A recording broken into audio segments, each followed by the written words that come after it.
চলো দেখে নেব তোমার পার্সন রিলেশনশিপ ফিউচার কি আছে।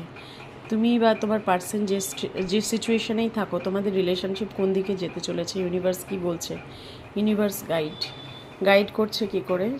This is a timeless general reading.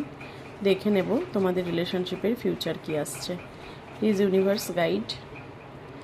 Religious factor, তোমাদের রিলেশনশিপে যদি কোনো রিলিজিয়াস ইস্যু থাকে, মানে তুমি অন্য কোনো রিলিজনের হতে পারো বা তোমার পার্টনার অন্য কোনো রিলিজনের হতে পারে, তো এরকম কিছু হলে বা তোমাদের কিছু কালচারাল ডিফারেন্সেস আছে, আপব্রিঙ্গিংয়ের ডিফারেন্স আছে, সেগুলো নিয়ে ইউনিভার্স বলছে তোমাকে স্পিরিচুয়াল হতে, মানে ঈশ্বরের পথ অবলম্বন করতে।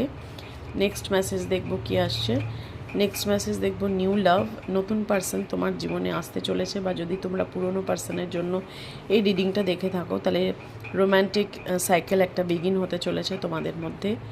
নেক্সট আর একটা মেসেজ দেখব। Please universe guide, please universe guide. Let your friends help you, ask you and accept support from others. তোমার ইউনিভার্স বলছে তোমার পার্সনকে বা তোমাকে ঈশ্বরের সাহায্য তো নিতেই হবে, তার সাথে কোনো কালচারাল গুরু যদি কেউ থাকে যে তোমাদের এই রিলেশনশিপটাকে কোনো একটা নতুন ডাইমেনশন দিতে পারে, হেল্প করতে পারে, তোমার চিন্তাধারার বদল আনতে পারে, তাদের সাথে আলোচনা করতে বলছে তোমার রিলেশনশিপটা নিয়ে। এবং লাস্ট একটা মেসেজ দেখব যে তোমরা এই মুহূর্তে যদি সেপারেশনে থাকো, তাহলে ইউনিভার্স বলছে this is in the Horizon, একদম শেষ মুহূর্তে এসে পৌঁছেছো সেপারেশনের।